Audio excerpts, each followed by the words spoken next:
Olá, meu povo! Como é que vocês estão? Tudo bom? Quem está por aí?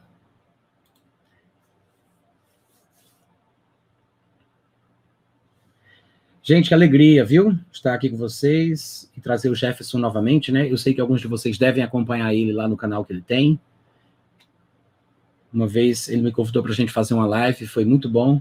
E passou-se até um tempo até que a gente pudesse combinar de se organizar aqui de novo. Bom, pessoal, como vocês sabem, quando a gente tem assim um convidado, normalmente a conversa fica mais centrada aqui, né? E vocês acompanham pela tela dividida o que cada um dos dois vão conversando. Eu sei que às vezes tem uma certa ansiedade do pessoal que está participando assim de um vídeo ao vivo, de querer interagir, fazer pergunta, né, obter respostas, e é normal, e isso é muito bom. Eu acho que essa é uma das praticidades que a internet proporciona para a gente, né? Encurtar as distâncias, aproximar as pessoas. Eu tenho muitos amigos que eu fiz através desse contato pela internet. Eu considero como amigos, né? Mas às vezes não dá, sabe? Toda dinâmica, cada dinâmica de cada live tem uma forma diferente de funcionar, né? Então, assim, a gente vai conversar aqui e se em determinado momento a gente vê que dá certo para abrir para perguntas, eu vou fazer isso. Mas não fiquem ansiosos nem desesperados, tentem se concentrar nas coisas que a gente vai conversar. Eu vou dar, claro, mais espaço para o Jefferson, né? Que vai falar bastante aqui com a gente. Ele provavelmente tem alguma coisa no coração dele para compartilhar com a gente. E vai ser muito bom, tá legal? Então não fiquem ansiosos, se não der para responder as perguntas de vocês, tentem aproveitar ao máximo. Qualquer coisa, vocês falam comigo lá no Telegram, no nosso grupo, Escatologia, e a gente vai conversando e respondendo aquilo que puder. Pode ser, gente? Então, vou chamar o Jefferson aqui para entrar. Olá, Jefferson, tudo bom, meu querido? Tudo ótimo, rapaz. E você, como é que tá? Tirando as coisas ruins, tá tudo mais ou menos. Brincadeira, Jefferson. Amém. É daí para melhor, vai ficar cada vez melhor. Amém, glória a Deus. Tá tudo bem por aí nos Estados Unidos? Como é que tá a situação aí da tua vida? Bom, a minha vida, família e tudo, tá tudo ótimo, graças a Deus, a igreja tá muito bem, tá tudo muito bem. O país é que está passando por um momento de convulsão, né? E fora isso, a gente, graças a Deus tem nos guardado, a gente tem vivido um tempo assim muito tranquilo na presença de Deus. Não posso reclamar, não. Agora, há uma disputa espiritual pelos Estados Unidos da América por aquilo que o país representa, né? O país tem um significado espiritual no reino de Deus muito grande, né?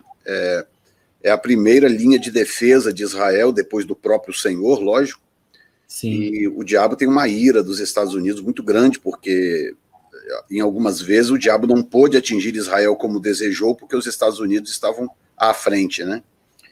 E agora os Estados Unidos está passando por um momento que é uma encruzilhada política, porque a esquerda que ganhou muita força, na verdade não é que ganhou muita força, a esquerda sabe aparelhar o Estado melhor do que a direita, né? Entendi. E todos esses anos a esquerda vem aparelhando o Estado exatamente para poder se defender numa situação como Donald Trump.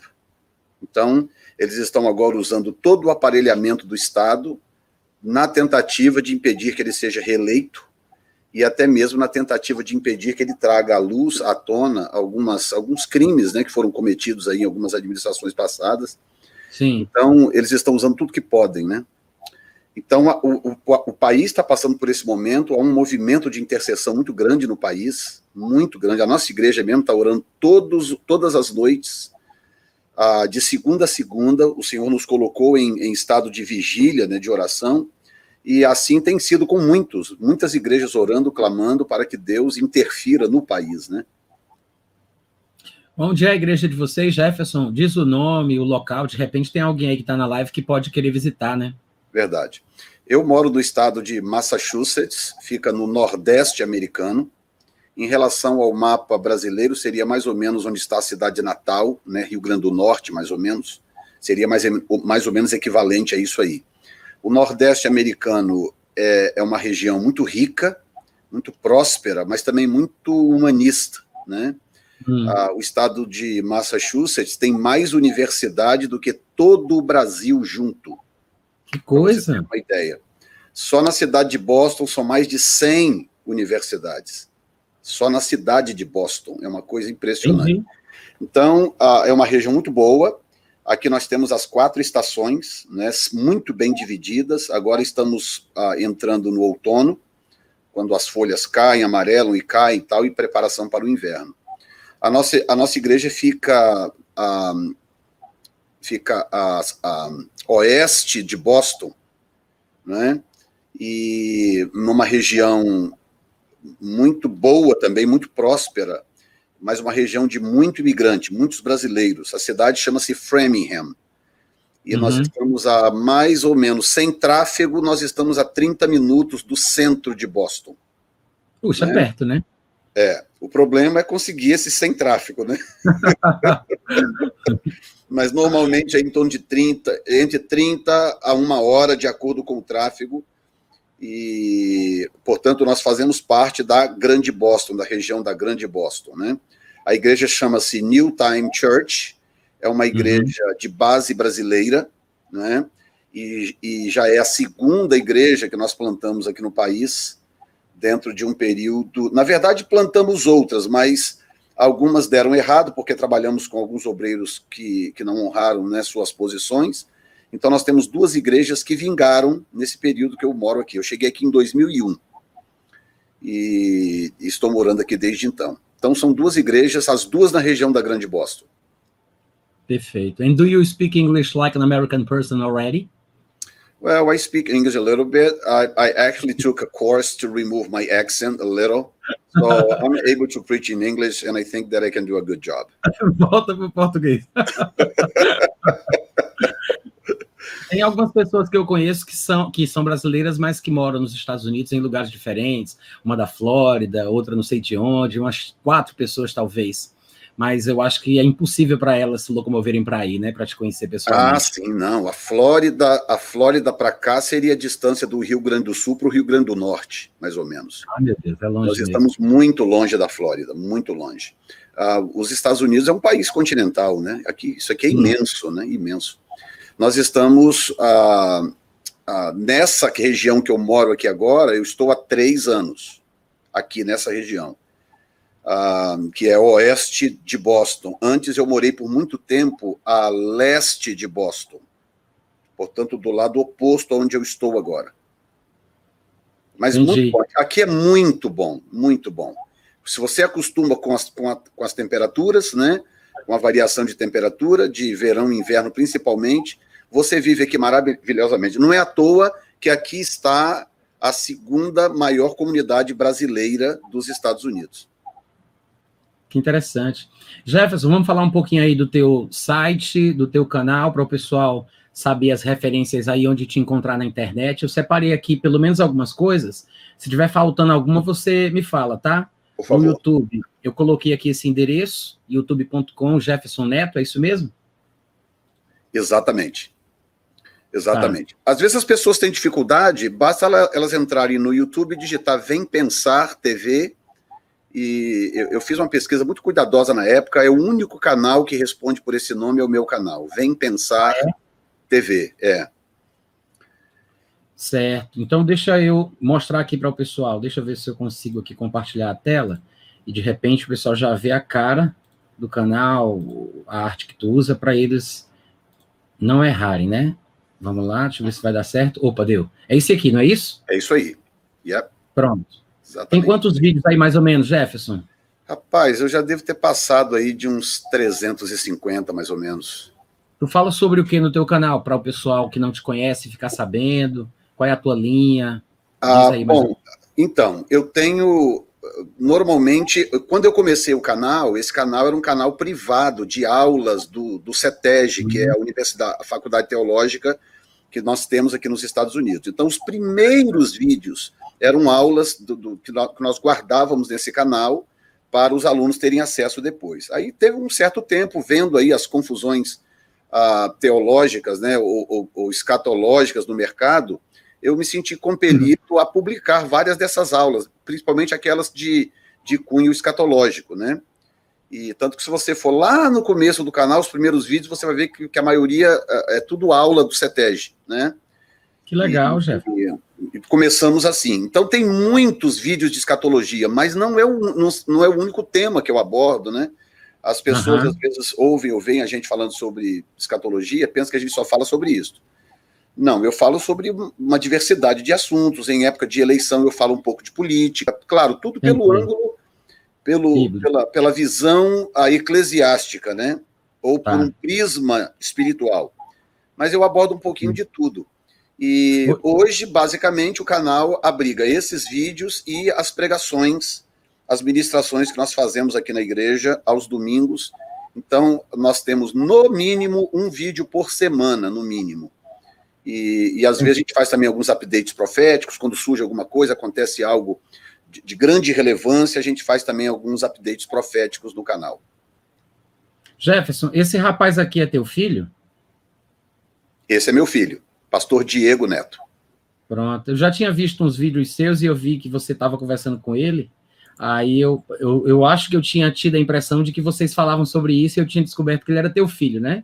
É, exatamente. Mas eu não tinha essa certeza absoluta, não. Então ele mora contigo aí também?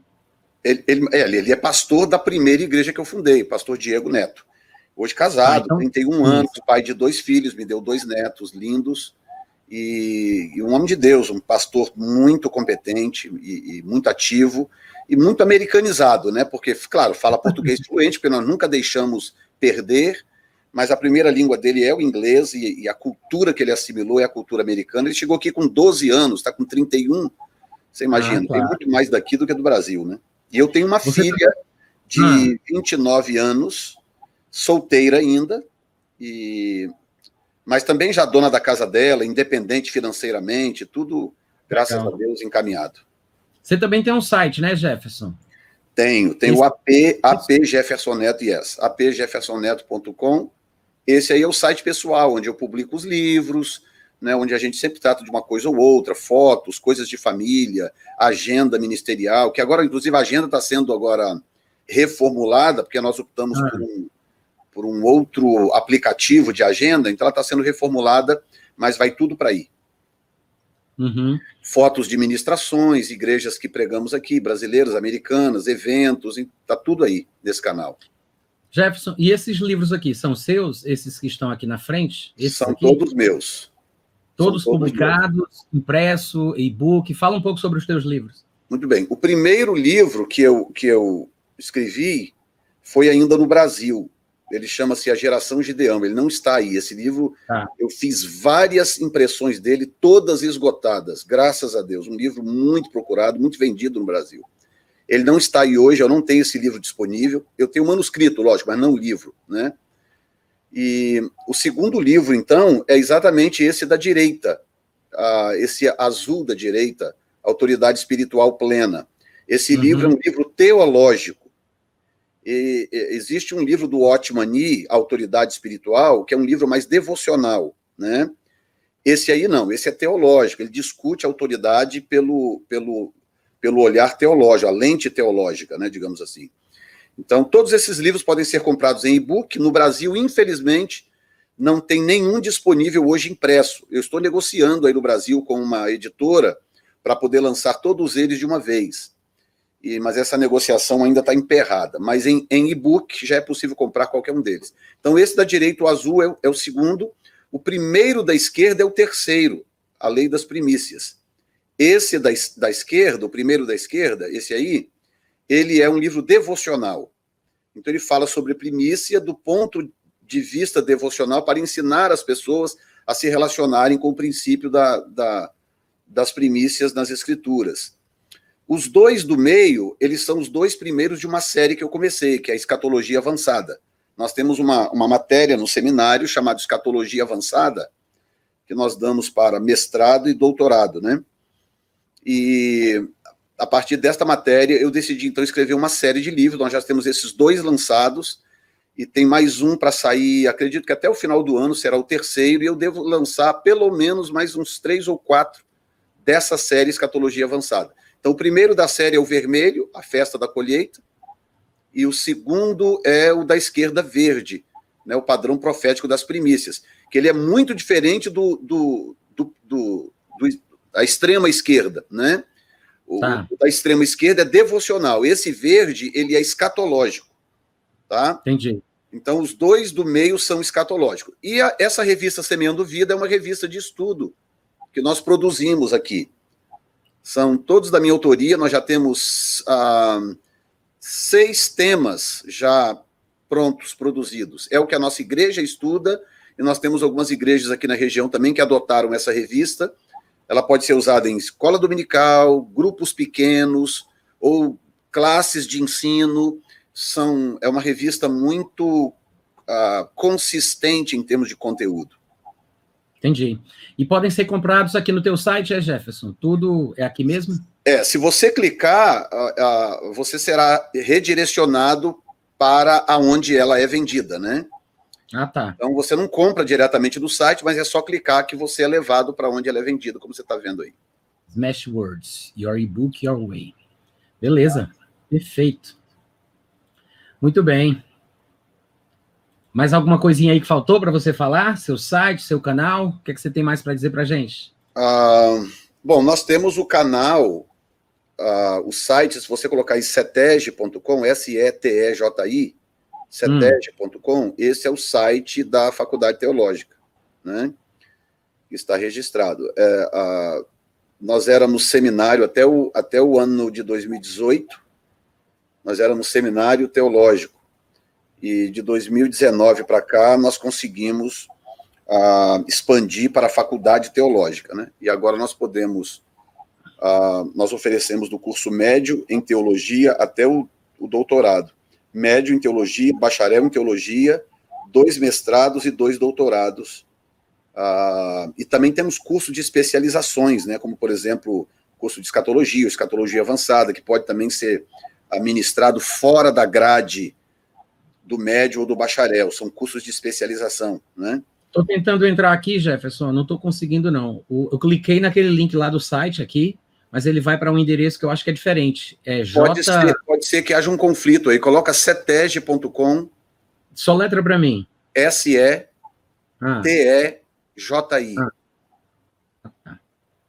Beleza. Pronto. E essa escola de vocês, você disse que ela está registrada em que órgão? Nos Estados Unidos, no Brasil? Tem reconhecimento tipo do MEC ou alguma coisa assim? Não, ela é uma escola americana, ela é uma escola de língua portuguesa, mas ela é uma escola americana, ela é registrada nos Estados Unidos, no estado de Massachusetts. E hoje opera na qualidade de faculdade teológica, né? Por isso que a gente vai do médio até o doutorado, 2 mestrados, 2 doutorados, e que mestrados e doutorados aqui nos Estados Unidos, eles são basicamente a base de pesquisas, né? Até as grandes universidades, não existe classe formal de mestrado e doutorado. Raramente você encontra isso hoje em dia, né? E a pessoa que chega num nível de fazer um mestrado ou um doutorado é alguém que já provou que tem mente, que pensa, que raciocina, que sabe pesquisar, e ela está buscando muito mais uma certificação do que necessariamente saber algo novo, né? Entendi. Essa é a grande verdade. E é reconhecido pelos Estados Unidos, o órgão regulador dessas questões aí? Então, aqui é diferente, aqui não existe um MEC, né? Aqui nos Estados Unidos não existe um MEC porque o governo não valida ensino, tá? O governo, aqui existe o ensino privado e o ensino governamental.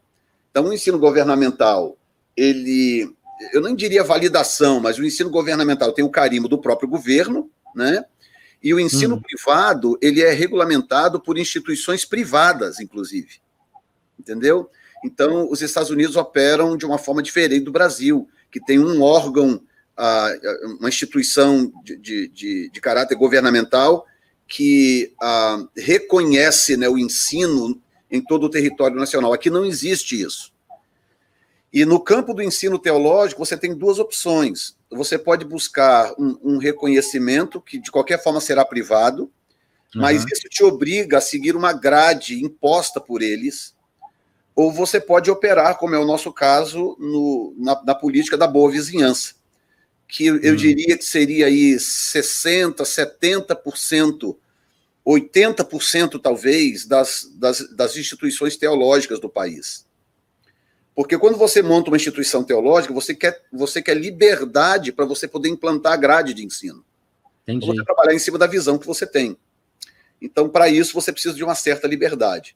Mas aqui não existe problema de espécie alguma. Nós temos pessoas formadas na nossa faculdade, por exemplo, que saiu daqui e entrou imediatamente numa faculdade pública federal. Entendeu? Reconhecimento de grade, tudo bonitinho. Nós não temos esse tipo de problema. Aqui é muito tranquilo, né? Os Estados Unidos é muito tranquilo em relação a isso. Perfeito. Existe essa pressão do Brasil, entendeu? Que a grade só tem valor se o MEC bater o carimbo, entendeu? É uma coisa aqui funciona um pouco diferente. Entendi. Tem o MEC e tem o CAPES, né? No caso, para mestrado, doutorado. Mas Exato. muito bom, viu, Jefferson? Muito bom.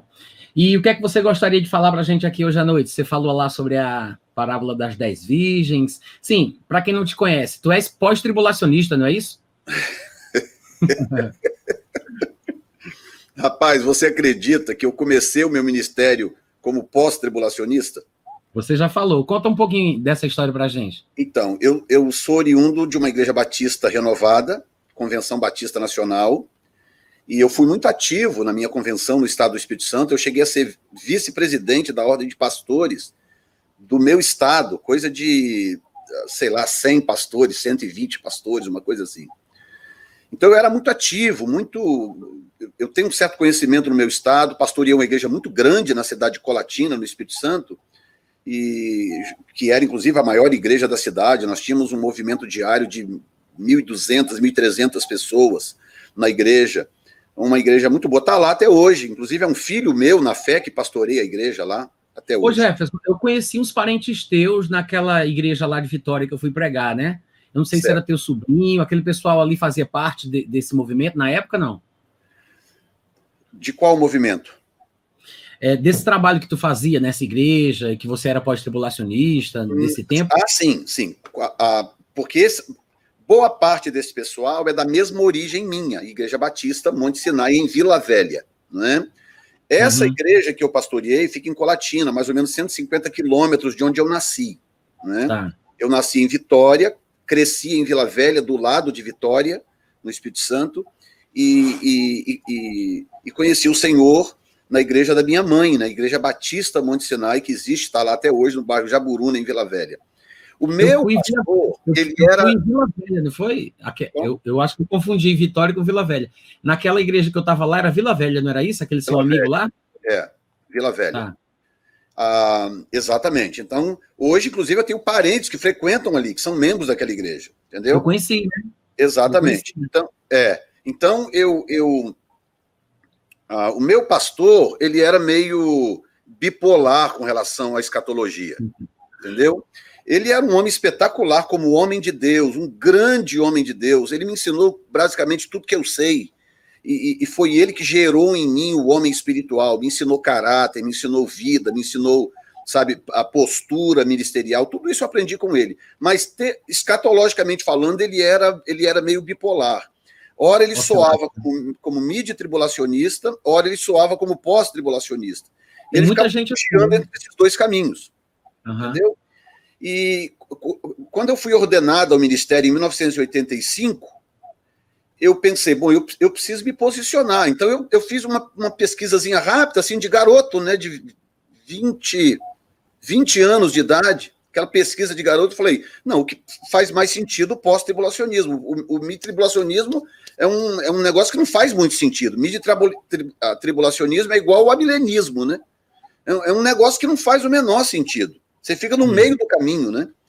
Eu falei, não, o pós-tribulacionismo faz mais sentido do que o mid. E o pré-tribulacionismo, então, era o patinho feio, né? E para você se declarar pré-tribulacionista no meio em que eu vivia, ou você era maluco, ou você não conhecia a Bíblia, e eu tinha essa mentalidade, essa cultura, né? Eu falei, não, pós-tribulacionismo é o que faz mais sentido. E aí, pegava aqueles textos que hoje a gente, inclusive, rebate, né? E que, por isso que eu sei exatamente como pensa um pós-tribulacionista. Eu conheço a linha de raciocínio e o ponto de partida deles, né? Aqueles textos de Mateus 24, que os anjos virão, recolherão os escolhidos dos quatro cantos, sabe, 2 Tessalonicenses 2, enfim, você conhece o raciocínio. Ok, estou tranquilo, pós-tribulacionista. Aí comecei, mas aquilo, algumas coisas me incomodavam, eu li algumas coisas me incomodavam. Um dia, eu estava numa conferência e o preletor era um rabino judeu, messiânico, né? E dentre outras coisas, ele sempre dizia o seguinte, tudo que ele falava, ele dizia o seguinte, olha, você nunca entenderá a Bíblia pela ótica ocidental, você precisa da ótica judaica para você entender a Bíblia. Você quer entender a Bíblia, você precisa da ótica judaica. E ele era, eu imagino que já esteja morto, ele era um americano que falava um pouquinho de português, mas ele precisava de tradução anyway, de qualquer forma, e ele sempre dizia, olha, você quer entender a Bíblia corretamente, você precisa da ótica judaica. E ele sempre dizia, 99% dos autores da Bíblia são judeus, ou eram judeus. Maior parte da Bíblia é escrita em hebraico, parte em aramaico, também era uma língua judaica.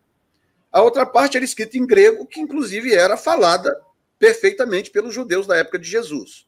O Messias era judeu. Uhum. Todos os primeiros discípulos da igreja eram judeus. E ele usava esse argumento. Ele dizia, como que você quer pegar a Bíblia, lê-la na sua língua, com a mentalidade ocidental e entendê-la? Rapaz, isso entrou em mim igual um punhal na época. Eu tinha coisa de 21 anos de idade, mais ou menos. Aquilo entrou igual um punhal. E ele, na época, ele citou alguns autores, né, que ele lia, pesquisava, dentre eles Alfred Edersheim, que escreve Edersheim, né, para quem não consegue captar a pronúncia em inglês, mas o Edersheim era um rabino messiânico, mas que escrevia sempre do ponto de vista judaico. Ele, claro, messiânico, ele nunca negou Jesus nos seus escritos, mas ele escrevia sempre do ponto de vista rabínico. Então, uma preciosidade, né? E também um outro rabino chamado Kenneth Wise, né? Também um rabino judeu muito bom. Isso tudo do século passado, né? Então ele sempre falava. Aí eu saí dali e pensei, bom, eu vou então começar a pesquisar algumas fontes. No Brasil, eu já falava um pouco de espanhol, já me comunicava bem em espanhol, mas eu tinha muita dificuldade com o inglês, porque também é aquela coisa de você parar, estudar inglês, e as escolas do Brasil, elas são desenhadas para tomar o seu dinheiro, não para te ensinar a língua, né? E aí você fica dentro de uma escola 6 meses, 1 ano, aprendendo um verbo, o verbo to be, ou você é muito má para continuar e chegar ao final, ou então você faz o que a maioria faz, você abandona o curso e vai embora, né? Eu tentei umas 2 vezes, 3 vezes, nunca deu certo. Então eu pesquisava e tal, então quando chegou mais ou menos eu fui para Colatina em 96, foi quando eu assumi a igreja em Colatina, pastoreei lá não, 90, final de 90, começo de 91 para Colatina. Pastoreei lá 10 anos, saí de lá em 2001, né? E quando eu fui para Colatina, eu já estava muito abalado nas minhas convicções pós-tribulacionistas, muito abalado. A grande verdade é que eu evitava muito pregar sobre escatologia, porque eu tinha feito uma opção, mas eu tinha dúvidas, eu li algumas coisas, não batiam para mim, eu tinha algumas dúvidas, então eu evitava pregar no assunto. Sempre que eu falava muito da volta de Jesus, mas eu evitava citar em que momento ele viria, ou como viria. Eu sempre evitei. Quando eu cheguei em Colatina, eu já estava mais independente em termos de pensamento, né, de mentalidade acadêmica, eu comecei a fazer as minhas pesquisas. E você tem muita coisa no Brasil traduzida do inglês, mas o que eu vou dizer aqui, eu não quero ofender ninguém, nem as editoras do Brasil, ou quem quer que seja, mas muita coisa traduzida no Brasil não é escolhido corretamente. Então você tem muita coisa traduzida do inglês no Brasil, mas você não tem as melhores coisas do inglês traduzidas do Brasil. Então tem muita coisa que para você pesquisar, você tem que ir para a fonte, você tem que ir para o inglês. Então quando eu cheguei aqui em 2001, que eu já estava muito já pendendo para o pré-tribulacionismo, porque eu li algumas coisas, já estava lendo algumas coisas no Brasil, eu falava, não, isso aqui não bate, faz mais sentido o pré-tribulacionismo. Eu já estava assim, já bem maduro no pré-tribulacionismo. E aí eu caí de cabeça, né? E aprendi inglês aqui muito rápido, inclusive foi uma dádiva divina. Deus me prometeu quando eu entrei no país, Deus falou, eu vou te dar a língua. Deus me fez uma promessa, né? Eu cheguei aqui em janeiro de 2001, quando foi em dezembro de 2001, eu já estava interpretando pregadores americanos. Que ótimo. Então, Deus me deu a língua muito rapidamente. E aí eu caí de cabeça, livros e tal, eu comecei a ler as fontes certas. E aí, meu filho, acabou, fiquei estragado para o resto da vida. Então, hoje eu sou pré-tribulacionista, absolutamente convicto. Agora, deixa eu explicar uma coisa aqui, se você me permite. Quando eu digo que eu sou pré-tribulacionista absolutamente convicto, não significa que eu tenha queimado as pontes. Tá? A escatologia é muito cruel, né? Eu tenho a suspeita que Deus deixou a escatologia como deixou de propósito, para nos testar. Testar a nossa humildade, para testar, inclusive, a capacidade da igreja de se unificar nas coisas primárias e deixar de lado as secundárias. Porque você vê, dentro do pré-tribulacionismo, eu e você, eu e Natan Rufino, somos pré-tribulacionistas e a gente tem pontos que nós divergimos, que nós vemos de forma diferente. Eu estava ouvindo há poucos dias atrás o Lamartine Pozzella, que também é pré-tribulacionista, ministrando uma coisa que eu enxergo por um outro ângulo. Então, você imagina, se nós não temos 100% de afinidade na mesma linha que nós defendemos, como que a gente pode esperar que duas linhas completamente diferentes possam se coadunar, entendeu? Pelo menos no fundamental. Então não dá. Então eu tenho a impressão que a escatologia é uma espécie de teste divino para a igreja, porque a gente concorda no fundamental. Qual é o fundamental? Jesus vai voltar. Acabou, Jesus vai voltar. Jefferson, ó, essa senhora aí é minha amiga, minha conhecida. Ela está dizendo que o sobrinho dela vai nessa igreja. Oi, Edmeia, qual é a igreja? A do Jefferson nos Estados Unidos? Ela mora nos Estados Unidos, tá, Jefferson? A Edmeia. Eu não sei se ela está falando da igreja que você é pastor nos Estados Unidos ou se é alguma daquelas lá do Brasil que a gente mencionou, né? Quando ela responder por aí, eu vou selecionar a mensagem dela. Oi, fala. Fala, Jefferson. Oi. Não, pode dizer. Se ela puder esclarecer, ajuda, que a gente vai saber de qual igreja que ela está falando, né? E quem é essa pessoa, de repente tu até conhece, né? O sobrinho dela. Exatamente. Mas continue. Pode falar. Então, eu só quero esclarecer que quando eu digo, pelo menos eu estou falando a meu respeito, quando eu digo eu sou pré-tribulacionista convicto, significa que eu cheguei a um ponto da minha pesquisa, hoje eu tenho uma mente acadêmica, eu tenho uma mente teológica desenvolvida, eu cheguei a um ponto das minhas pesquisas, da minha leitura bíblica, em que eu não vejo nenhuma coerência no pós-tribulacionismo ou no mid-tribulacionismo. Tá? Eu vejo muita coerência no pré-tribulacionismo. E lembrando que eu vim da outra vertente. Tá? Então, isso não significa que a minha intenção é jogar fora todos os meus amigos ou conhecidos. Para você ter uma ideia, eu tenho um grande amigo em Portugal, que é amilenista. Um grande amigo, assim, de muitos anos, entendeu? E a gente se encontra, parece que somos irmãos gêmeos. E o cara é amilenista. O que a gente faz? A gente nunca fala de escatologia. Nunca. Ô, Jeff, desculpa eu te interromper. Você conhece esse rapaz aí, ó, Otton Rodrigues, que eu selecionei o comentário dele na live? Não. Otton, eu não sei quantos anos o Otton tem, já tentei falar com ele, já convidei ele para uma live, mas ele não aceitou, não. Ele é muito inteligente, fala muito bem, ele tem um canal aqui na internet, vale a pena você conhecer. Ele sempre está falando sobre assuntos da atualidade, está fazendo comentários sobre doutrina, e eu estou falando aqui também para o pessoal que me acompanha, que quiser conhecer o Otton, vale muito a pena, viu, gente? Sou inscrito lá no canal dele, é um rapaz muito ponderado, é pré-tribulacionista também, fala muito bem, se expressa muito bem, e vale a pena depois, Jefferson, você conhecer, tá? Eu não sei quantos anos ele tem, porque ele é muito novo, mas de repente ele é até mais velho do que nós dois juntos, a gente não sabe. É possível. Mas fala aí. Então o que acontece? Hoje, eu comecei a caminhar, existe uma linha da escatologia, que é a escatologia tipológica, né? Que é uma escatologia muito pouco explorada. E há um tempo atrás, eu comecei a perceber que a área da escatologia textual ou convencional estava muito bem representada. Tinha, sabe, algumas pessoas aí que representavam muito bem, todos os campos, inclusive.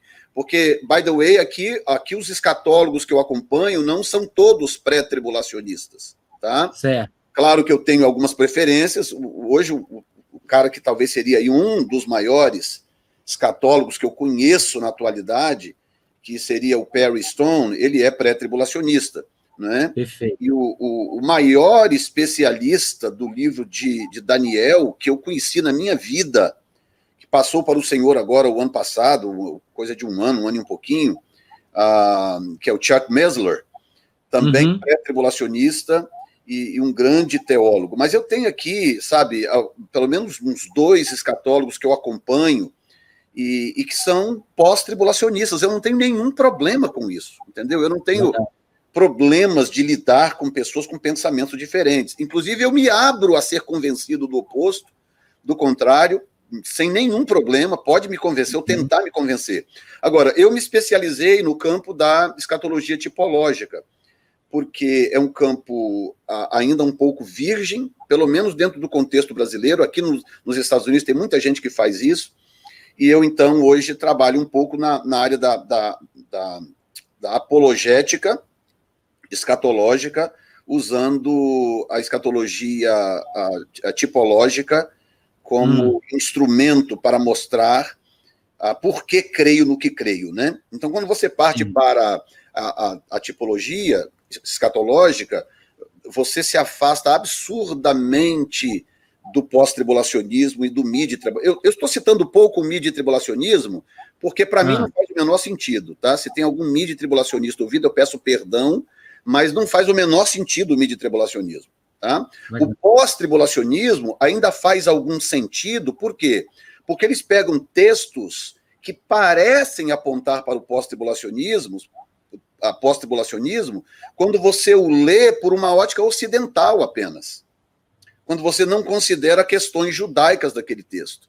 Então, por isso que o pós-tribulacionismo é tão tentador para algumas pessoas, né? E que você considere o autor, a língua, o texto e a época em que aquilo foi escrito, o que aquilo significava para aquela época, né? Você tem uma explanação muito interessante sobre a questão da palavra apostasia. Como é que se chega a uma conclusão dessa? Olha, estudando a época, estudando a língua, estudando o autor, estudando o que aquilo significava dentro daquele contexto. E isso dá trabalho. As pessoas não querem ter trabalho para esse tipo de coisa. Então, o que as pessoas fazem? Elas abraçam o que parece mais fácil. Qual é o mais fácil? Está dito aqui em Mateus capítulo 24, acho que versículo 31, se não me falha a memória, que, depois das aflições daquele dia, então os anjos virão e recolherão os escolhidos dos 4 cantos. Voar lá, pronto. É muito mais fácil você ler um texto deles e dizer, está aqui, entendeu? Cheque mate. Do que você ir para os fundamentos de cada texto e entender o que na verdade, aqueles textos querem dizer ou significam, né? Digamos assim. Então, no caso não sei se eu já posso transitar para as 10 virgens. Você é que manda, Jefferson. Ok. Você faz o que você quiser, hein? No caso das 10 virgens, por exemplo, quando eu falo sobre escatologia tipológica, nós sabemos que a tipologia é um termo, inclusive, bíblico, né? Existe a palavra tupos no grego, que é a palavra traduzida para tipo, né? E de onde vem essa noção de tipologia. Então, nós lidamos com tipologia bíblica o tempo todo, mesmo sem saber. Quando eu digo que Jesus é o leão da tribo de Judá, eu estou lidando com tipologia. Quando eu digo que Satanás é a antiga serpente, eu estou lidando com tipologia. Quando eu digo que Deus é como uma águia, como diz no livro de Salmos, eu estou lidando com tipologia. Quando eu falo que Babilônia é o leão, que o leopardo é Grécia e o urso é Pérsia, o que é isso? Tipologia. Então, ignorar a tipologia no contexto escatológico é um desperdício muito grande. Só que a massa, de um modo geral, transita nesse nível óbvio da tipologia. Agora, existe uma tipologia que precisa ser cavada, como, por exemplo, o livro que eu estou escrevendo agora, o que sai até o final do ano, creio que sai até o final do ano, eu falo um pouco sobre a tipologia escatológica de José e de Jacó. Jacó, Raquel e Lia contém tipologia escatológica. Raquel é Israel, Lia é a igreja. quando você estuda e você começa a comparar aquilo com os textos do Novo Testamento, você vai ver que vai batendo. José é uma tipologia escatológica. Por quê? Porque a Zenate é a igreja, porque é gentílica, não é? E os irmãos, o contexto familiar é Israel. Então você começa a comparar, aquilo vai batendo, né? Então, por exemplo, Jacó se casa primeiro com Lia, que é um tipo da igreja, para depois se casar com Raquel. Nós temos aí 14 anos na jogada, né? Nós temos José, por exemplo, prevendo a miséria e a fome, e quando a fome começa, ele já está casado com a Zenate, que é um tipo da igreja. E quando ele vai lidar com os seus irmãos, quando ele vai se revelar para os seus irmãos e lidar com os seus irmãos e perdoá-los, a Zenate não está em cena. A Zenate está desaparecida em algum lugar, está protegida no palácio.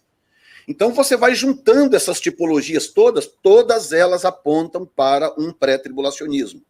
Sem falar Noé, né, que o próprio Jesus falou, sem falar Ló, que o próprio Jesus falou, e etc. Então o que eu vou mostrar aqui agora, em parte tem a ver com isso, né, que é o que eu chamo de a escatologia das 4 vigílias da noite, né? Que no capítulo 24,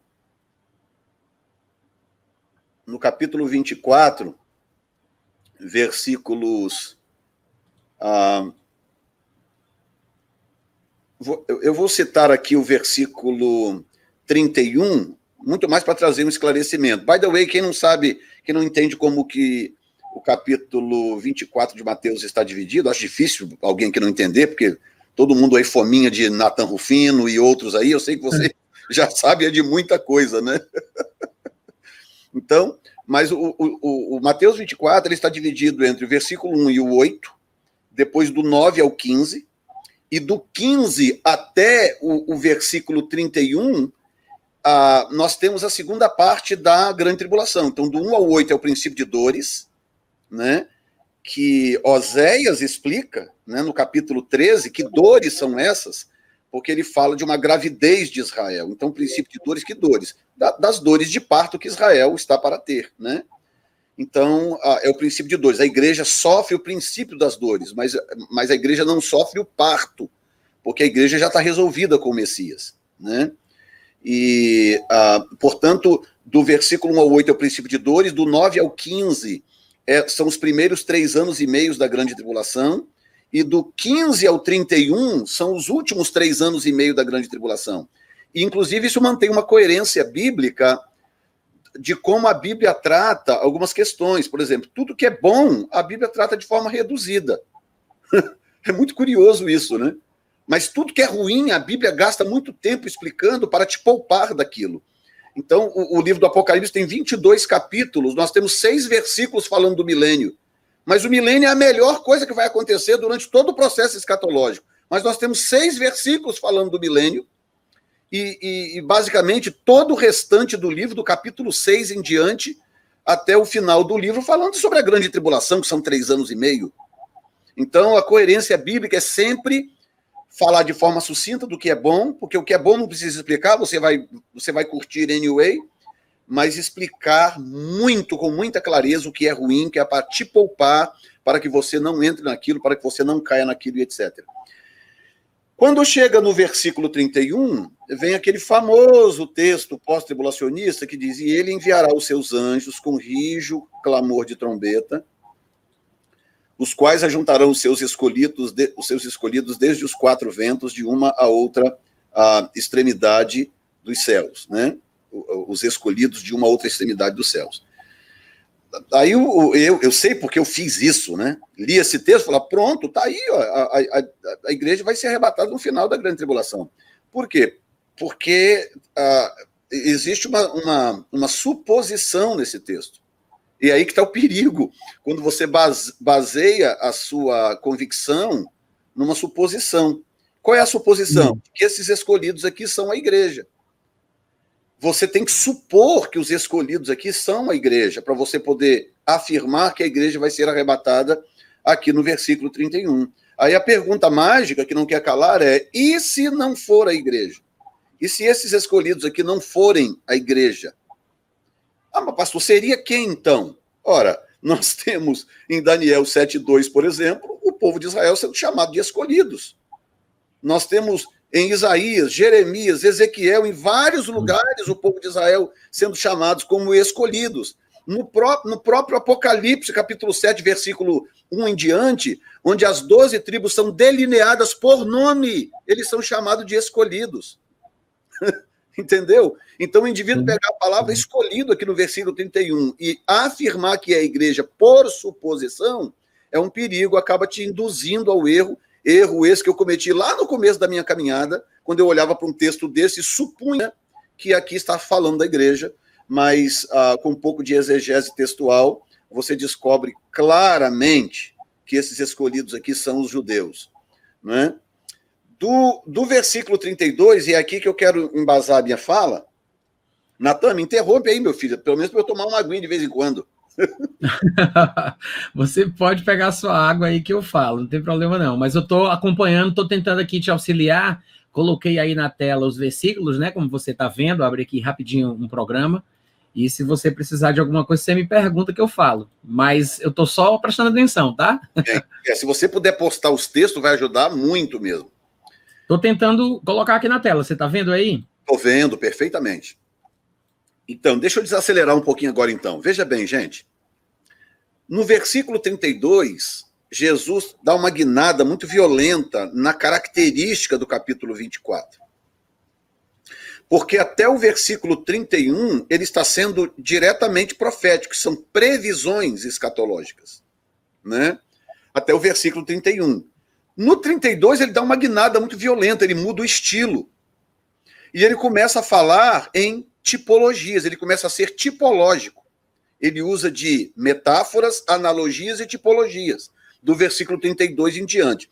A pergunta é, por que Jesus muda o estilo do versículo 32 para frente, e ele vai fazer isso durante muito tempo, porque o capítulo 25 é todo tipológico.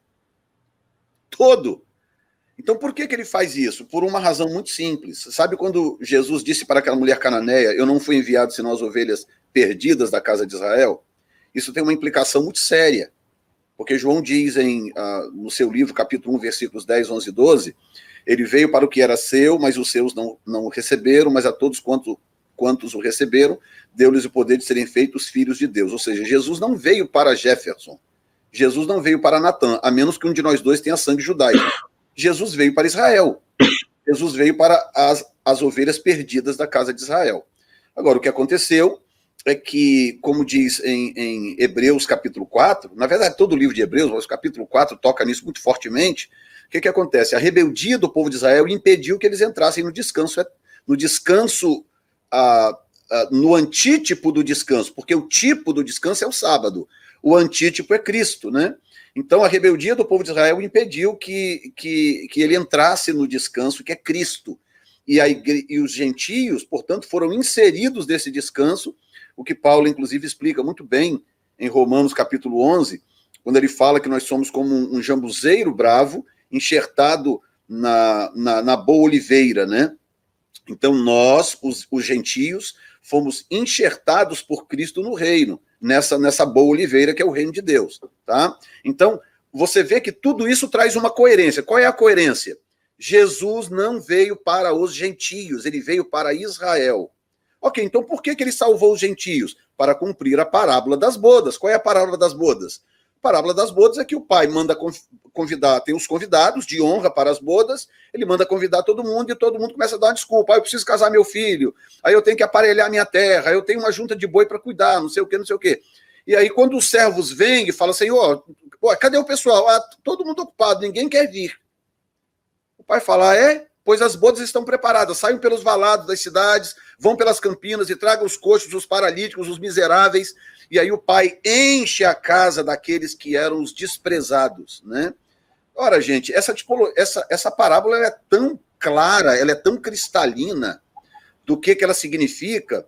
Ela significa exatamente isso. Eu não fui enviado senão as ovelhas perdidas da casa de Israel, mas Israel rejeitou, eu estou abrindo a porta da graça para todo aquele que invocar o nome do Senhor. Disse o que, segundo Joel, né? Todo aquele que invocar o nome do Senhor será salvo. Você invocou o nome do Senhor, creu nele, você será salvo. e ponto final, tá? Agora, portanto, essa tipologia se faz necessária porque, se Jesus não foi enviado para os gentios, ele não poderia falar aos gentios. Você vê que Jesus teve pouquíssimas interações com os gentios, coisa de 2 minutos. A mulher cananeia, o centurião de Cafarnaum, a mulher do poço de Jacó, alguns casos em que Jesus teve algumas interações relâmpago com alguns gentios, mas que não deu nem headline, não deu notícia, porque essa não era a função dele. E no caso da mulher cananeia, ele chega a ser grosseiro, né? Claro que aquilo era intencional, porque ele queria que acontecesse o que aconteceu. Mas ele chega a ser grosseiro. Não vou pegar o pão dos filhos e jogar lá aos cachorros, né? Porque os cachorros faziam parte da classe dos animais impuros, né? Então o que Jesus estava dizendo é exatamente isso. Não, você faz parte dos impuros. Eu fui enviado para os puros, que é a nação de Israel. E aí, quando ela diz que os cachorros também comem das migalhas, Jesus então elogia sua fé e opera o milagre que precisava. Curiosamente, depois que Jesus é assunto aos céus, que o Senhor quer convencer a Pedro a pregar para Cornélios, o que ele faz? Ele dá uma visão de animais impuros, manda Pedro matar e comer aqueles animais.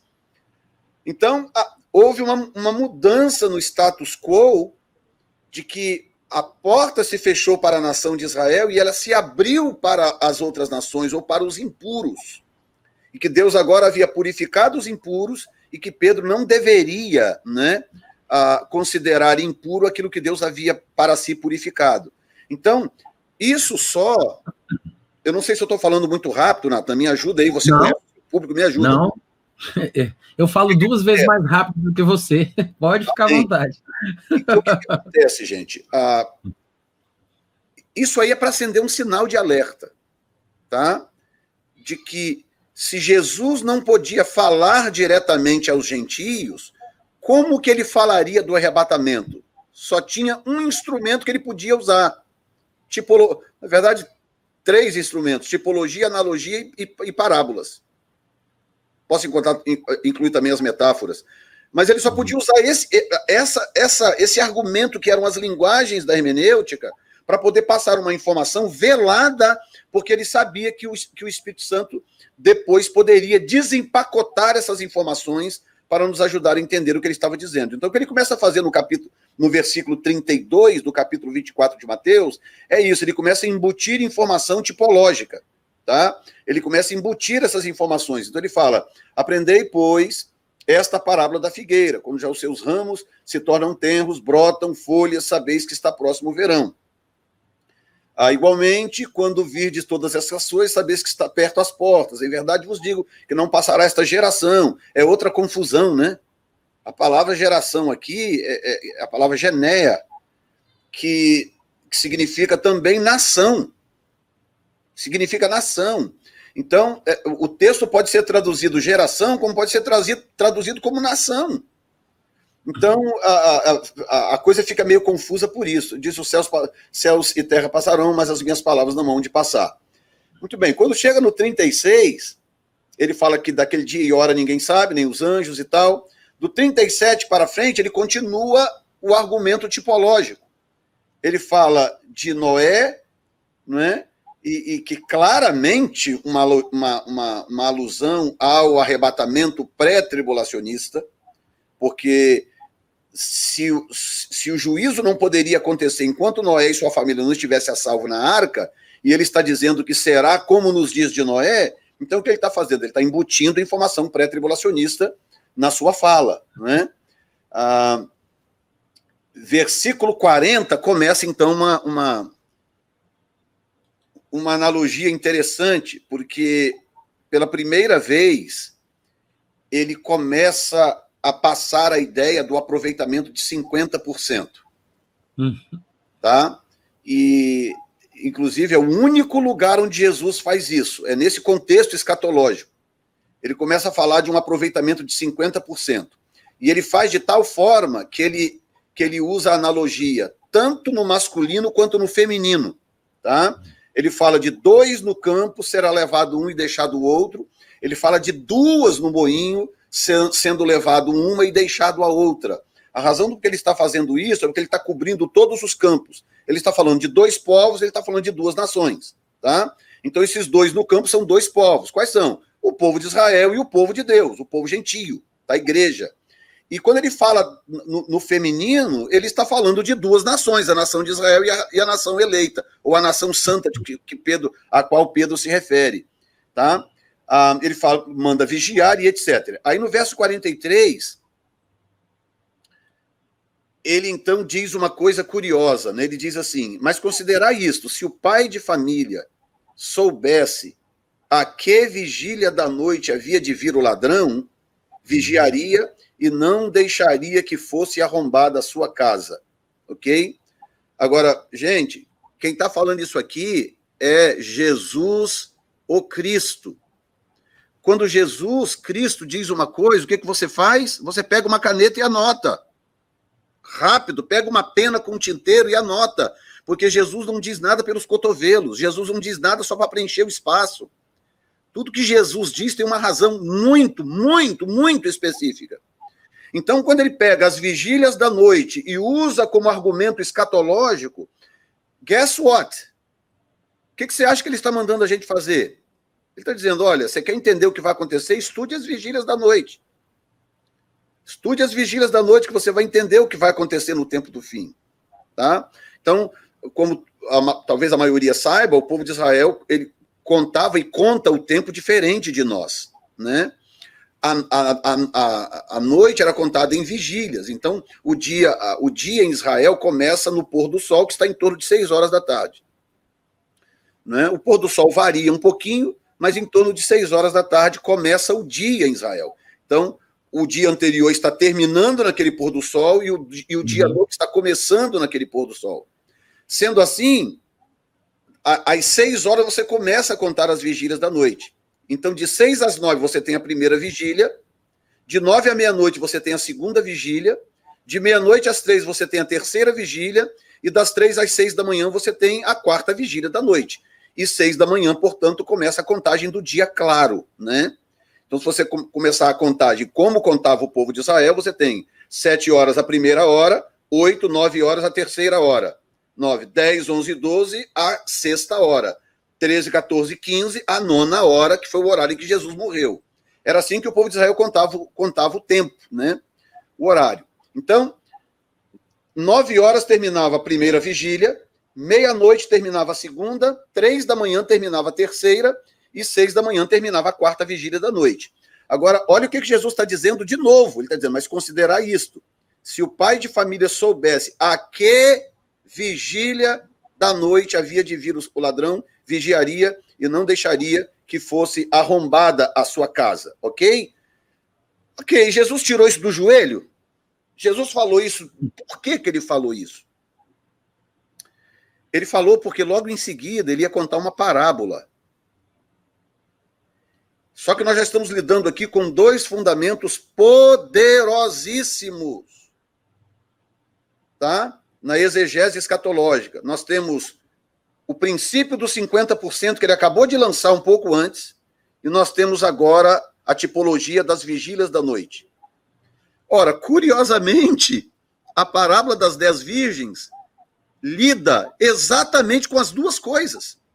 Um aproveitamento de 50%, porque 5 sobem, 5 ficam, e acontece à meia-noite, que é a segunda vigília da noite. Então, ele lança um fundamento antes, porque ele vai contar uma vigília que vai aproveitar esses 2 fundamentos que ele acabou de lançar. Quando chega no capítulo 25, ele conta a parábola, não vou me prender aqui a leitura toda, né? Acho que não precisa, todo mundo estudante da Bíblia, mas ele me chama a atenção quando ele fala das lâmpadas e do azeite, tá? Ele diz que a diferença entre as virgens prudentes e as imprudentes é apenas um azeite extra que as prudentes tinham. Só isso. As prudentes não são levadas porque elas são melhores do que as imprudentes, porque elas eram mais santas, porque elas oravam mais, porque elas não pecavam, porque elas não cochilaram, absolutamente não. Inclusive, todas dormiram. Né? Todas acordaram quando houve o grito. Aí vem o noivo, todas acordaram. A única diferença, a única vantagem que as virgens prudentes tinham é que elas tinham um pouco de azeite na lâmpada, separado. Elas tinham a lâmpada acesa e um pouco de azeite extra para o caso da lâmpada run out of oil, né? Acabar o óleo, né? Ok, então tá simples para eu descobrir quem são essas prudentes, é só eu descobrir o que o azeite significa na Bíblia. Mas aí nós esbarramos num outro problema. Nós esbarramos nos chavões evangélicos. A gente aprendeu a dizer algumas coisas sem conferir, né? Uma delas é de que a única coisa que o azeite representa na Bíblia é a unção do Espírito Santo, né? Eu cresci ouvindo isso o resto da vida. O que é azeite? É a unção do Espírito Santo. Azeite representa a unção do Espírito Santo. Mas o que a Bíblia diz do azeite? Será que a gente pode deixar o texto bíblico falar por si mesmo um pouco? Que é o que a gente mais precisa quando o assunto é tipologia bíblica, a gente precisa deixar o texto falar por si mesmo. Ora, quando você vai ler o texto, encontra, por exemplo, Êxodo 25:6, Êxodo 27:20 e outros, nós vamos descobrir que o primeiro significado bíblico do azeite é a palavra. Azeite significa palavra. Por quê? Porque era o azeite que produzia a luz do tabernáculo. Nós podemos dizer que o azeite também simboliza a unção do Espírito? Podemos. Eu tenho algumas considerações que poderíamos fazer em outra época, mas vamos dizer por enquanto que sim, que nós podemos tratar o azeite como unção do Espírito Santo, tá? Mas o primeiro significado do azeite no Novo Testamento, depois da oferta de libação, a primeira vez que o azeite aparece na Bíblia, no livro de Gênesis, ele aparece como oferta de libação. A segunda vez que ele aparece na Bíblia, como simbolismo de alguma coisa, ele aparece simbolizando luz, simbolizando a Bíblia. Aí, curiosamente, Salmo 119, versículo 105, coloca na tela aí para mim, por favor. Salmo 119, versículo 105. Tá bom, só um minutinho, peraí. Fica à vontade. Vai falando. Vamos perguntar aqui para o salmista o que Jesus está tentando dizer quando ele conta a parábola de lâmpada com azeite. Vamos perguntar para o salmista, 119, versículo 105. Se nós deixarmos o texto falar por si mesmo, a gente pouco sofrimento, gente. Tá? Muito sofrimento. Tá?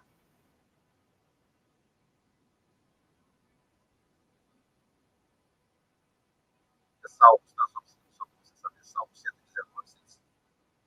Então, você vai colocando ali, eu vou considerando.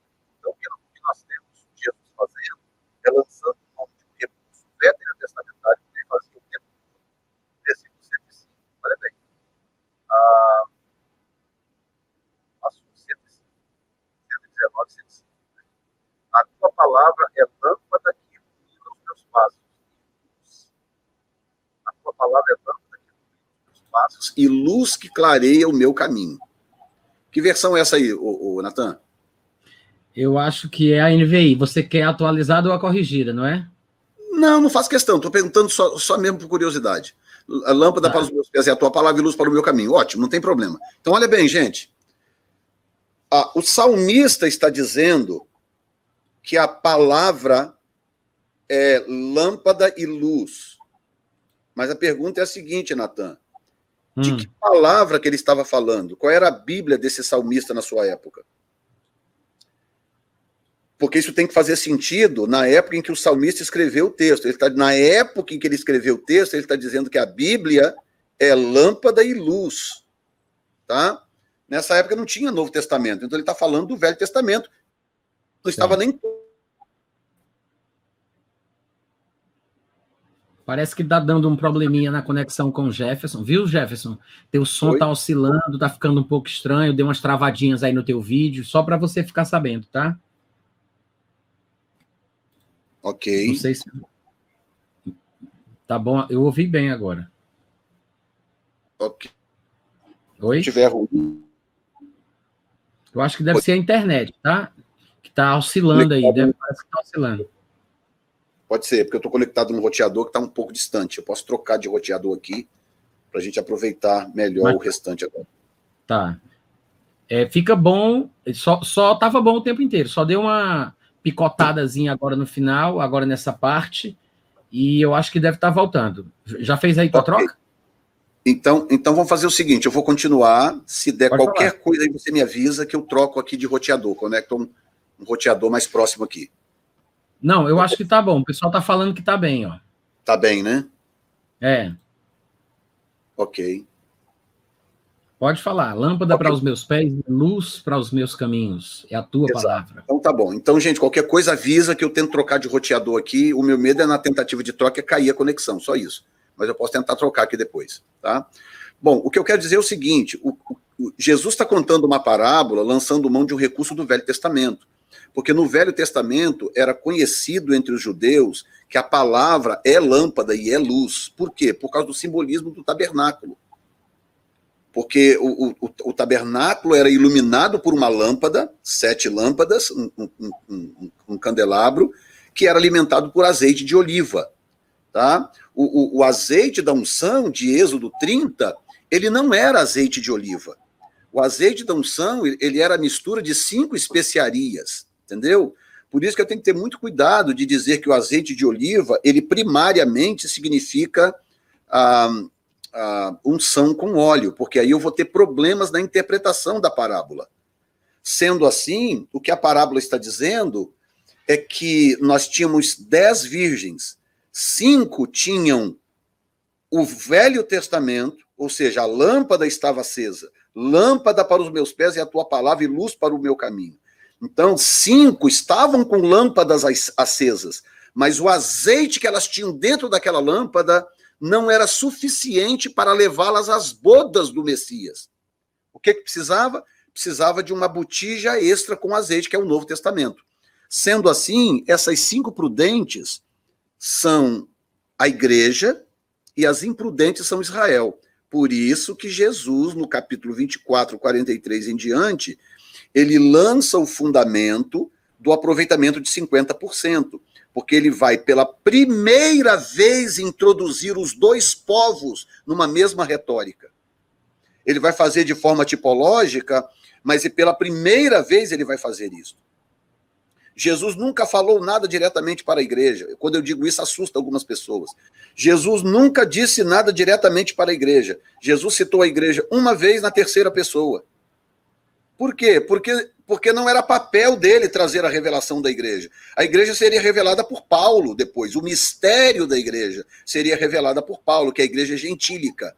Por isso que Paulo é o único que chama isso de mistério. Então, quando você lê Efésios capítulo 2, por exemplo, que você vê ali Paulo naquele argumento todo, capítulo 3, perdão, naquele argumento todo ali do mistério, grande mistério, mistério, ele está revelando exatamente isso. Não estava previsto a igreja gentílica conscientemente para o povo de Israel. Nós temos no Velho Testamento profecias, de novo, nós temos analogias e profecias tipológicas no Velho Testamento. Mas ninguém sabia de sã consciência que ia chegar o momento em que Deus ia pegar todos os povos e nações e inserir no seu reino. Isso não estava previsto. Por isso que Paulo chama de mistério, que Paulo foi o único que entendeu isso plenamente. Olha só, rapaz, Pedro andou com Jesus 3 anos e meio, viu toda a sorte de milagres, ouviu todas as maravilhas que Jesus tinha para dizer, e quando Jesus precisou que ele pregasse para uma família de gentios, foi uma luta, teve que dar 3 visões para o cara, para no final da visão dizer para ele ir e pregar para os gentios.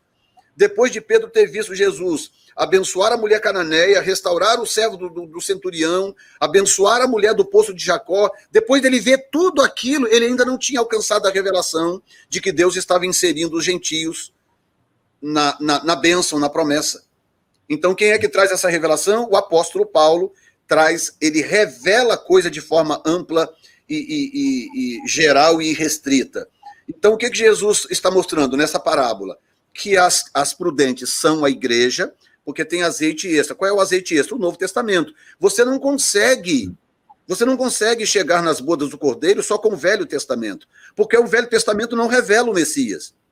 O Velho Testamento promete o Messias, mas não revela quem ele é. Quem revela o Messias é o Novo Testamento. E o Novo Testamento é o azeite extra da botija das virgens prudentes. Por isso que elas sobem, elas vão para as bodas, não porque são melhores. Elas vão porque elas têm o azeite extra. A parábola deixa claro que é o azeite extra que faz a diferença. Tá? Então a igreja não é melhor do que Israel. A igreja não é mais santa do que Israel. A igreja não fez menos besteira do que Israel. A diferença é que a igreja tem o Novo Testamento e por causa disso nós sabemos exatamente quem é o Messias, nós sabemos que ele já veio, que ele já morreu e já pagou pelos nossos pecados, para então cumprir aquilo que diz o escritor no livro de Hebreus, que fala sobre o descanso eterno, diz, não, nós já entramos no nosso descanso. Eles não entraram ainda por causa da rebeldia do Velho Testamento, e eu disse na minha ira que não entraram no meu descanso, mas nós já entramos no descanso. Do que ele está falando? Ele está falando disso. Nós entendemos quem é Cristo porque nós entendemos o Novo Testamento. Nós entendemos a revelação de Cristo. Começa com a própria vida e a mensagem de Cristo, depois com os evangelhos escritos, as epístolas e etc. Então, gente, se você tentar dizer que o óleo da botija é a unção do Espírito Santo, você vai dar voltas em círculos e você nunca vai conseguir explicar a parábola das 10 virgens. Nunca. Tá? O significado da parábola só faz sentido quando eu entendo que o azeite, na verdade, representa a própria Bíblia. Portanto, a lâmpada acesa é o Velho Testamento e o azeite extra é o Novo Testamento, porque o Novo Testamento foi acoplado depois na Bíblia, sendo que Israel até hoje sequer considera o Novo Testamento. Israel trata Paulo como um grande herege, como um grande perturbador do povo judeu. Paulo em Israel é tratado como Lampião é tratado no Brasil. Entende? Então, por quê? Porque perdeu a noção exatamente do que essa tipologia representa, tá? Muito bem. Quando Jesus... assim fica resolvida a questão do azeite, a questão da lâmpada e a questão dos 50%. Por que é aproveitamento de 50%? Porque o povo de Deus é um só. Qual é o povo de Deus? O povo de Deus é a união da igreja e de Israel. Quando você junta Israel... By the way, gente, as duas casas, tá? Israel, as duas casas. Não é essa doutrina estranha que tem por aí, que tenta, de qualquer forma, dizer que a igreja é a casa de Efraim, sabe? E que, portanto, a igreja vai ser arrebatada no final da grande tribulação, porque a igreja é a casa de Efraim. Isso é uma forçação de barra. Não, a casa de Efraim e a casa de Judá juntas são a nação de Israel, mais a igreja gentílica, junta tudo e dá um povo só, que é o povo de Deus. Quando você junta tudo, aí você entende o aproveitamento de 50%. Por quê? Metade sobe, que é a igreja, e metade fica, que é Israel, que são as virgens imprudentes. Ok, tem alguma prova textual do que eu estou dizendo? Tem uma que chega a ser até absurda, tão clara, que é Lucas capítulo 12. Se você quiser aí abrir para a gente aí... Pode falar, viu, Jefferson, que eu vou procurando aqui enquanto você vai comentando, tá? Estou abrindo Lucas aqui. 12. Eu também estou abrindo aqui o meu. Lucas capítulo 12. Lucas 12 o quê? Eu acho que é 35. Tá. Lucas 12, deixa eu ver se é 35. Olha bem. Olha o que Jesus diz em Lucas 12. Estejam cingidos os vossos lombos e acesas as vossas lâmpadas. Ora, na parábola das 10 virgens, ele está falando de lâmpada. Ele está falando de 10 virgens com lâmpadas. Aí chega em Lucas 12, ele diz, estejam cingidos os vossos lombos e acesas as vossas lâmpadas. 36. E sede vós semelhantes aos homens, que esperam o seu Senhor, vírgula, quando houver de voltar das bodas, para que quando vier e bater, logo possam abrir. Há um tempo atrás eu estava conversando com um pós-tribulacionista e ele me fazendo algumas perguntas e eu fazendo a ele algumas perguntas, né? Aí eu li esse texto, né? Fiz para ele a seguinte pergunta, ok, o que Jesus está fazendo nessas bodas, com quem ele está nas bodas e quem é que está esperando ele voltar das bodas? Porque ele está dizendo claramente, sede vós semelhantes aos homens que esperam o seu Senhor quando houver de voltar das bodas. Ok, o que ele está fazendo nas bodas, quando que ele foi para lá, quem está com ele lá e quem está esperando ele voltar. das bodas. Porque uma das coisas, Natan, você que é um excelente exegeta, eu gosto da forma que você explica os textos, uma das coisas que o pós-tribulacionista não consegue explicar, por exemplo, é quando que serão as bodas do Cordeiro. Quando que serão as bodas do Cordeiro? Eles não conseguem localizar as bodas do Cordeiro, escatologicamente falando, porque Jesus volta no final da grande tribulação, arrebata a igreja, inclusive arrebata não sei para onde, porque ele volta da grande tribulação, arrebata para as nuvens, dá uma meia volta, volta para o Monte das Oliveiras. É um negócio sem sentido, né? E aí volta para o Monte das Oliveiras e o resto está todo delineado. O que vai acontecer? Ele aprisiona Satanás, o anticristo e o falso profeta são lançados vivos no abismo, tarará, tarará, o Monte das Oliveiras racha no meio, flui o rio, lá de Ezequiel 47, sara as águas do Mar Morto, e tudo bonitinho, ele estabelece o seu trono e começa a reinar por 1000 anos. Ok, quando que acontecem as bodas do Cordeiro? Em que momento que acontecem?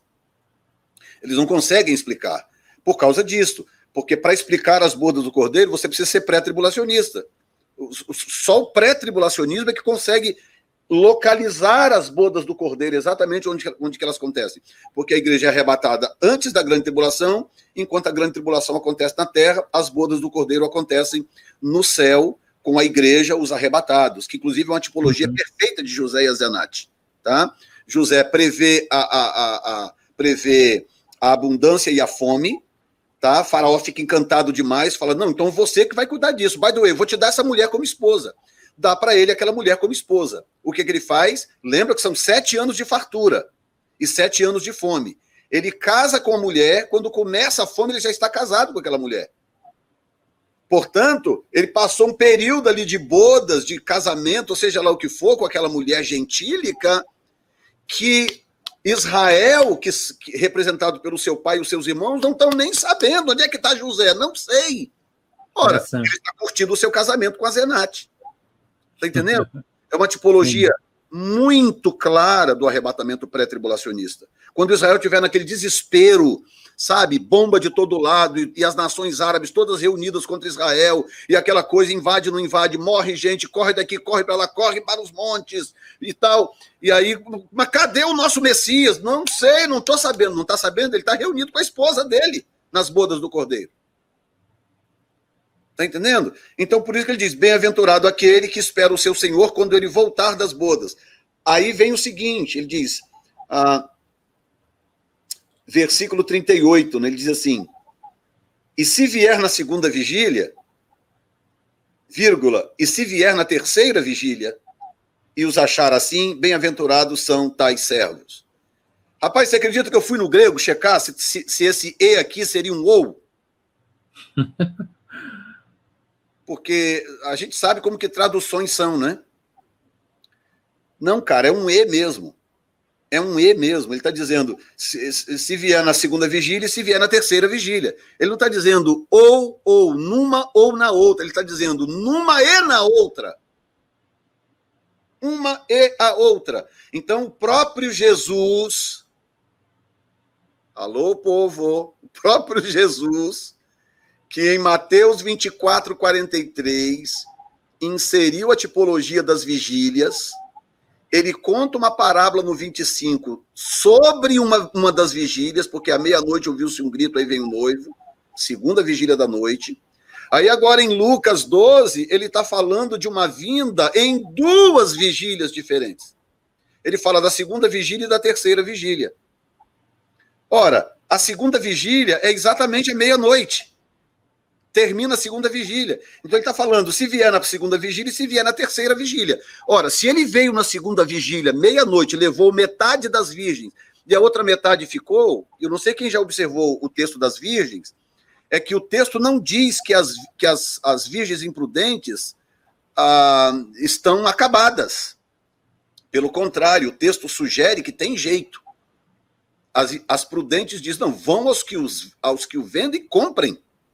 Vão comprar o azeite, ou seja, ainda há uma chance. O texto sugere que há uma chance para as virgens que ficam.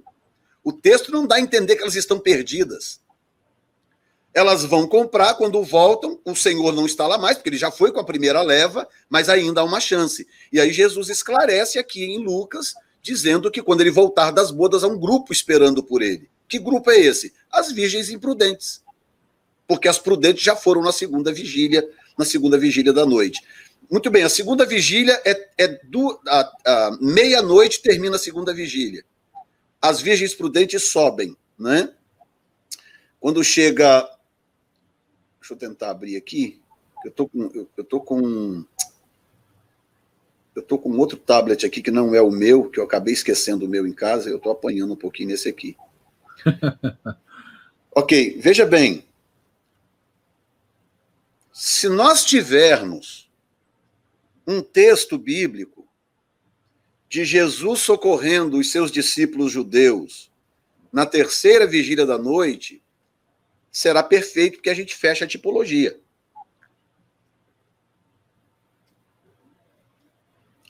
E, coincidentemente, esse texto existe. Ele está em Marcos, capítulo 6, verso 48. Tá?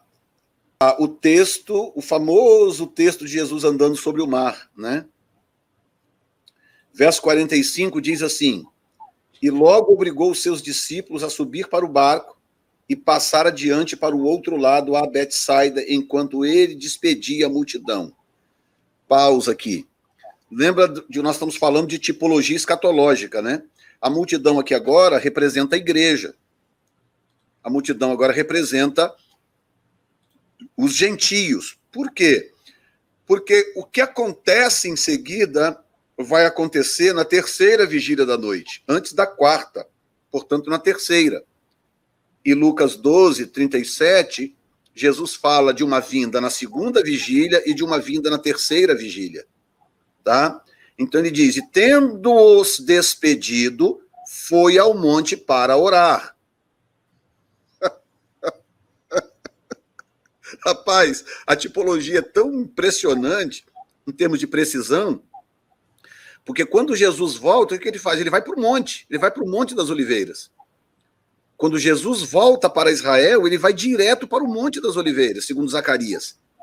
Ele pisa no Monte das Oliveiras, o monte racha, porque precisa cumprir Ezequiel 47, o monte racha, e aí então ele resolve os problemas, que é o anticristo, o falso profeta, e etc, etc, salva Israel e tal. E aí o texto diz, e tendo-os despedido, foi ao monte orar. Ele despede a multidão, que no caso é a igreja já arrebatada, a igreja glorificada, tudo bonitinha, e agora ele vai para o monte. E sobrevindo à tarde, estava o barco no meio do mar, e ele sozinho em terra. E vendo que se fatigavam a remar, porque o vento lhes era contrário, claro que o vento era contrário, porque isso aqui é tipologia da grande tribulação. O mar é símbolo de povos e nações. E aí você vê Israel no barquinho dele no meio das nações, em plena grande tribulação, tentando remar com um vento que é contrário. Aí diz que ele ia passar diante deles, mas quando eles o viram andar sobre o mar, pensaram que era um fantasma e deram grandes gritos. Mas olha bem o verso 40. E vendo que se fatigavam a remar, porque o vento lhes era contrário, perto da quarta vigília da noite. Então, se era perto da quarta, era qual vigília? Terceira vigília. Qual é o versículo? Não era a quarta. Qual é o versículo, Jefferson? Versículo 48, Marcos 6, 48. Tá? Então, perto da quarta significa que ainda não era a quarta, então era a terceira. Então, bate exatamente com o que Jesus diz em Lucas 12. Tá? Se ele vier na segunda vigília e se ele vier na terceira vigília.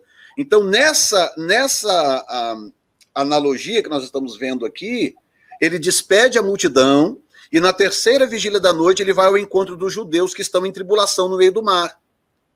E quando ele chega lá no meio do mar para socorrer os judeus, a multidão está em algum lugar que ele largou para lá, ele despediu a multidão. Então, o que eu quero mostrar para vocês é que escatologia é muito mais do que ficar debatendo aqueles versículos todos, que a coisa já vai se tornando cansativa, porque cada um usa os versículos que querem para discutir as suas próprias ideias, e a gente nunca chega a lugar nenhum. Ora, quando a gente vai para a tipologia bíblica, E se tem alguém aqui contra a tipologia bíblica, aí o seu problema já não é comigo, o seu problema é com o texto bíblico, né? Porque o texto bíblico é cheio de tipologia o tempo todo, sem parar. O caso do livro de Daniel e Apocalipse, que são os 2 livros mais escatológicos da Bíblia, a coisa ali é toda tipológica. Tudo tipologia. Ou seja, escatologia e tipologia estão intimamente de mãos dadas. Verdade. Entendeu? Não tem como você eliminar uma coisa da outra.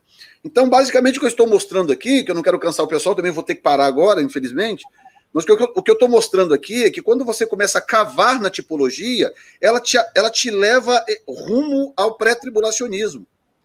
Não tem como você entender a tipologia escatológica e você dizer que aquilo ali é pós-tribulacionista.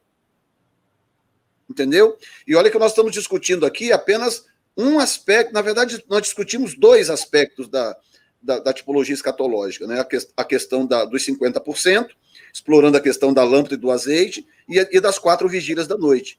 Então, Jesus usa as 4 vigílias da noite para codificar as suas 2 vindas. Porque ele sabia que depois, o que ele diz em João 16? Diz, não, eu tenho que ir para o Espírito Santo vir, porque ele então vai explicar para vocês todas as coisas. Jesus embutiu muita coisa, tipologicamente falando, que ele não podia dizer. No próprio capítulo 16, ele disse para os discípulos, eu queria dizer tanta coisa para vocês, mas eu não posso.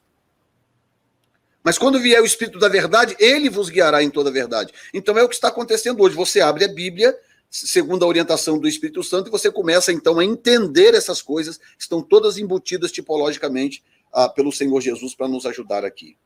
Tenho dito, meu irmão. Glória a Deus, é isso aí, muito bom. O pessoal está adorando e reclamando porque você está dizendo que vai sair. Mas tem que sair, né, Jefferson? Tem que sair, eu tenho uma reunião de obreiros agora daqui a pouco, tá? Mas eu espero ter sido o mais claro possível, né, para o pessoal poder entender. Uhum. Eu sei que quem acompanha os nossos canais aí são pessoas muito pensantes, né? Inclusive muita gente boa que estuda a Bíblia, que ensina a Bíblia. Eu tenho muito respeito por essas pessoas.